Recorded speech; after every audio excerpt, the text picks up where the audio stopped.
case. We'll look at their load, we'll look at what they've done over in the World Cup, preceding that as well. We've got most of them coming in at next week's at different stages, but integration onto the field we'll review as individuals rather than a collective basis. Do you have anybody back this weekend? We've got one boy's come back on the bench, Ryan. Will probably come back in to do that. He hasn't played a lot of rugby, and he was pretty keen to go and adamant that he wanted to sort of have a hit out. So we're quite happy to welcome him back because it's been a long time without a game for him, and so it's important that he may get a run out at some stage of the game and get his sea legs again, if you like. For those that have been involved more heavily than others, how much has it taken out of them, particularly the Wales boys? Oh look, I've kept them largely, left them largely alone really for the period that I'm sort of catching up with them now. Look, I think at the end of the day it was, you run on adrenaline, those tournaments you do. And whilst they're physical, they sort of had a couple of lighter weeks as well. So I think it's taken a bit out of them, but I remember playing 9 Tri-Nations in 11 weeks with all the travels. So let's get in proportion here, guys, you know. Like, it's, yeah, it is a big tournament and that, but, you know, the boys back here have been doing a fair bit the same too, so I don't want to be disrespectful for the efforts that they did abroad, but at the same time, people have also been working here as well. So it's a balancing act, respectful of their deeds, respectful of the difficulties, respectful of the trouble, but also respectful of the needs here as well. In terms of the World Cup players who have returned, Simone, Dino and Chauncey, what have you made of them? Oh, they just, look, I made them enough that I met them before we signed them, like their character. They've just come themselves, they've just arrived, they've been here, and we like them as people. They bring something a bit. I think the Samoan boys did exceptionally well in the World Cup. I think that was all to see. Both played very, very well. And Chauncey's a development player. I'm a big believer in getting, you know, helping those nations do that. I think he's a quality player, and you know, he will be good enough to keep tips really honest, and that's what we want to do.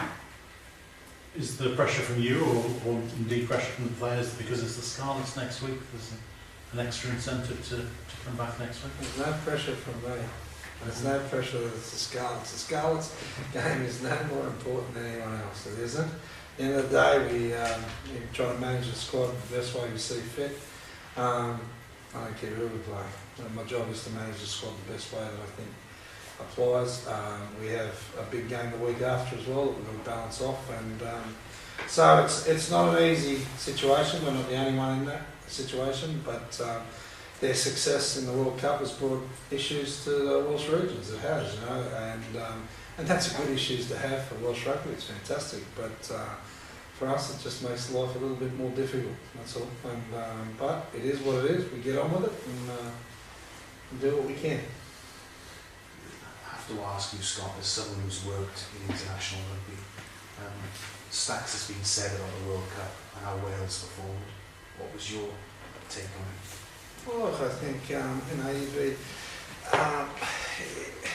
look, I've been here a long time in this country, and it's nice to see them get credibility on the world stage. I think that's something that we've always harboured the ambition since I've been here, to be a credible rugby nation once again in the eyes of people that have probably, you know, through the 90s and that been somewhat disparaging, it's fair to say.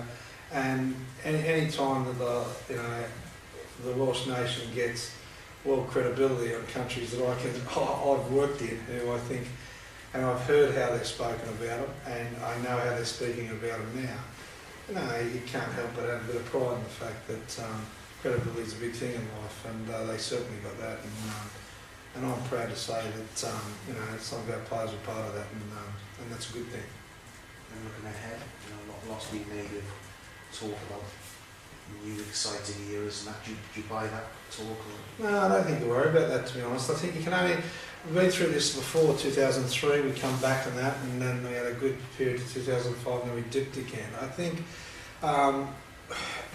the whole ambition since I've been here in Wales was always to be a a competitive rugby nation at all levels all the time, and I think that just doesn't rely on a one-off tournament. It doesn't. With the depth of players, the young kids we've got here, it's really important that we get all age groups right. The development pathway is important.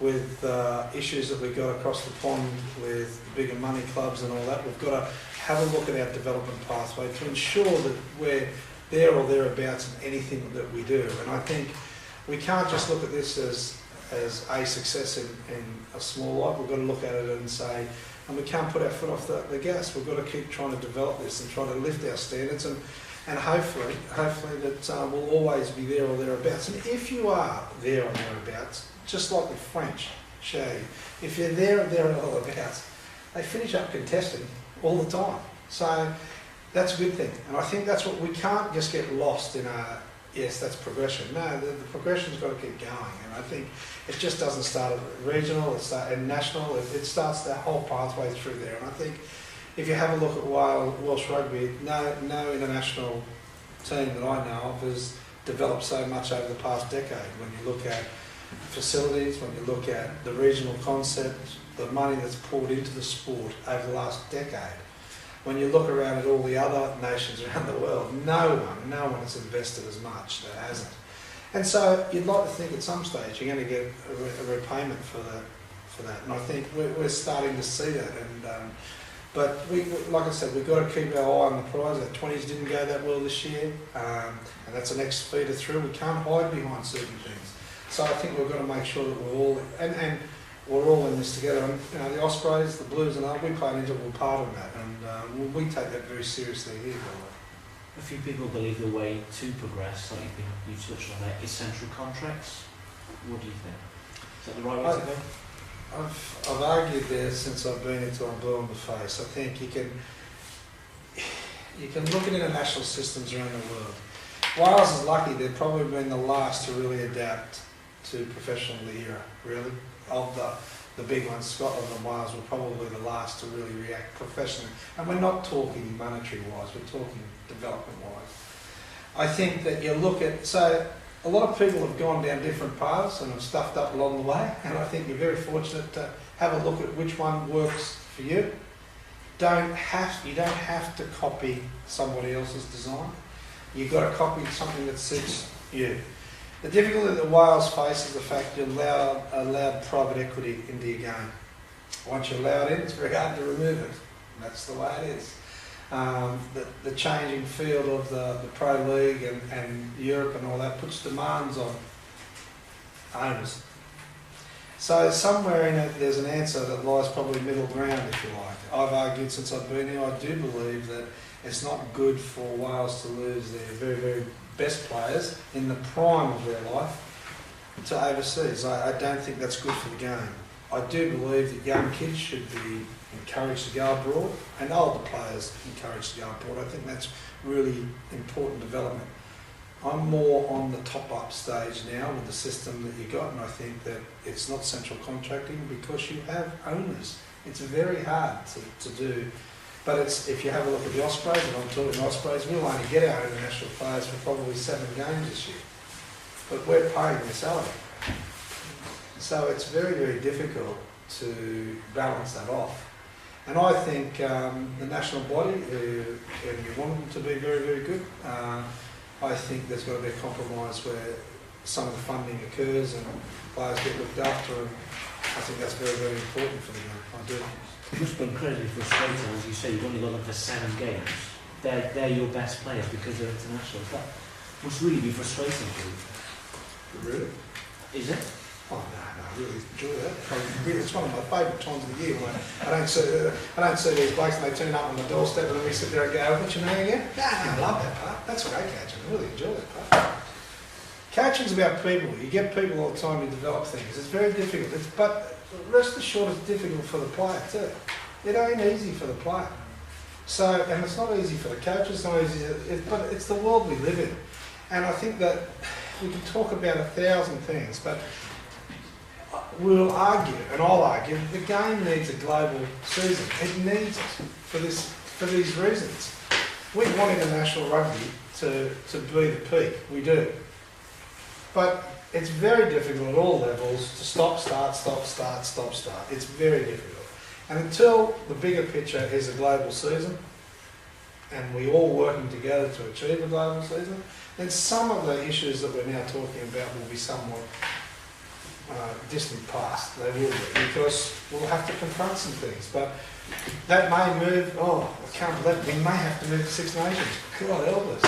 But the reality is, we should be focusing on what's good for rugby on the world stage. We want the international players playing.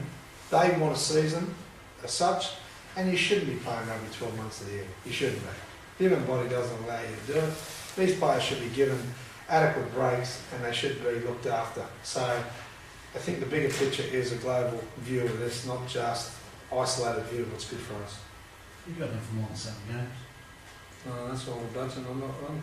Well, you get 6 Heineken Cup plus however far. Yeah, but there's restrictions in on that when you say that. We can get them because there's the test matches here that they can pull 14 days before. If you have a look at our season and look at the red that Wales controls with the PA agreement and stuff like that, it gets a little intricate.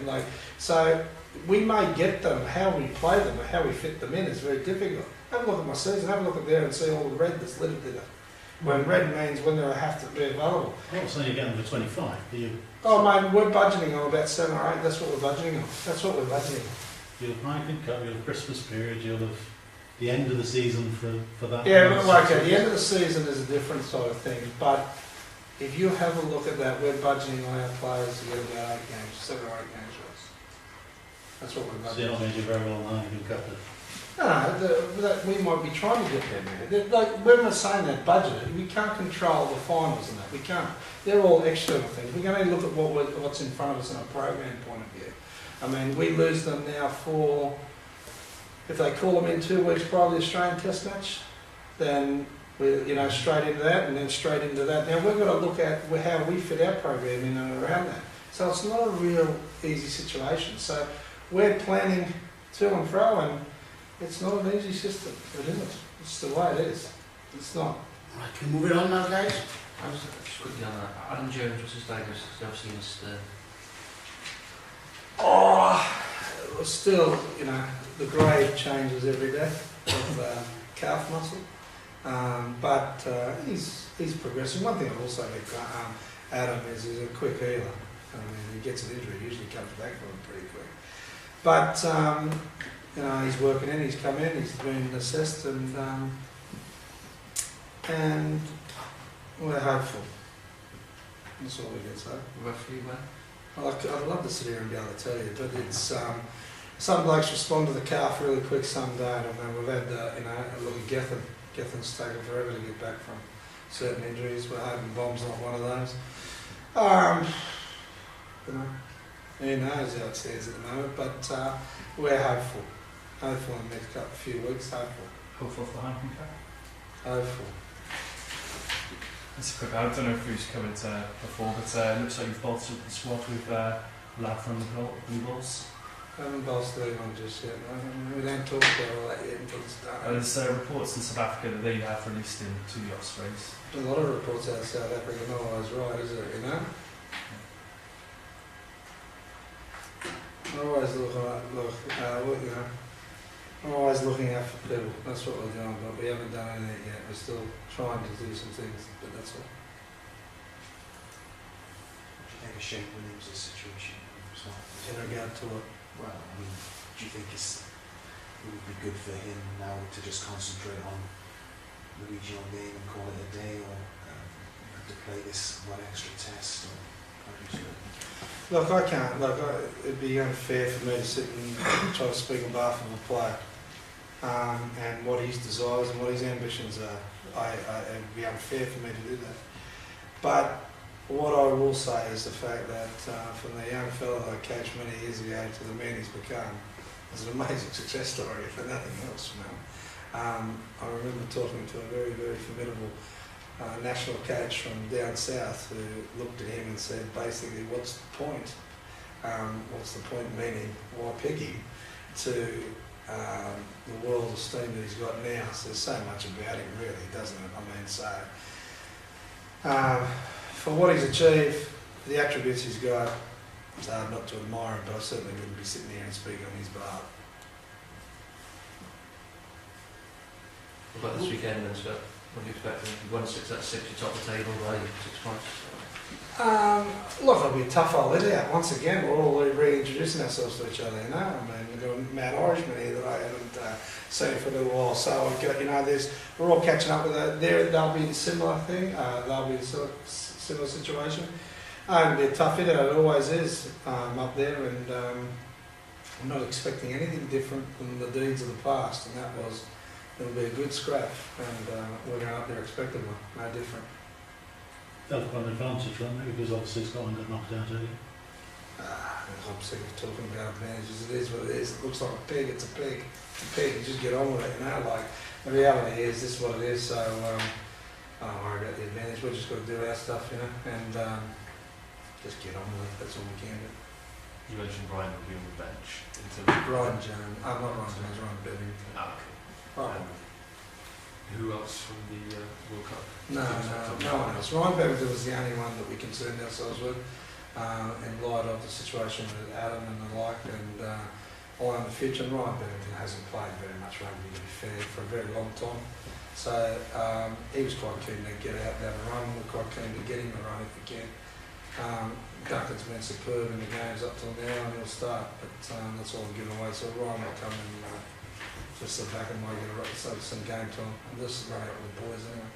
In terms of the non-Welsh guys who've come back from the World Cup, so that's like Tommy and Lee Snows and Johnson.